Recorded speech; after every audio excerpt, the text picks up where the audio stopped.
Hey, Lauren Hughes here. Hey, sellers, I'm actually talking to you today. I've been talking to a lot of buyers because they are kind of in the underdog position. However, I'm seeing a few things sellers are being taken advantage of right now. So if you're going to sell, if you're a for sale by owner, use an agent, but your agent just isn't really representing you very well, make sure you are protecting yourself after you get locked down, after you are under contract. All of your power is at the beginning. Get that buyer to sign on the dotted line, but you want to make sure that buyer knows what they are getting into, and a lot of that has to do with your agent and your representation. The reason why I say this is because their buyer's remorse is at an all-time high. I am seeing more contracts come out of contract than I have ever seen, and I have relatives in the industry over 50 years.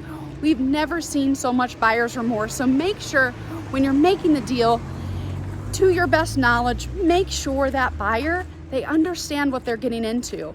And also, if they do know what they're getting into, watch yourself on the inspections. I'm seeing a lot of buyers are doing a lot of things to get the contract because they have to. They're kind of desperate, right?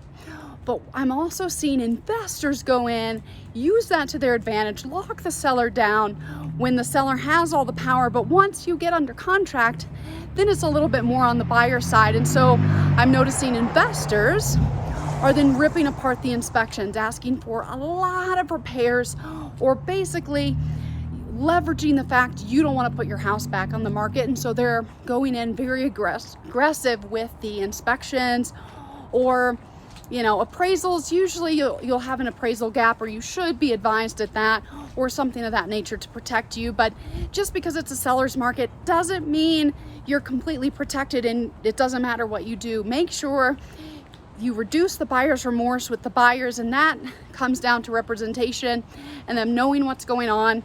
And then two is making sure that the contract protects you with the inspections or the loans. The buyer does have a good bit of options to get out of the contract if they're trying to bully. And it's just, different strategies for different people. Just because you're a seller doesn't mean you don't need to have strong representation, especially you FSBOs out there, the for sales by owners. Those are people, they are going after you particularly. So thanks guys for tuning in. If you ever have any questions, my door is always open.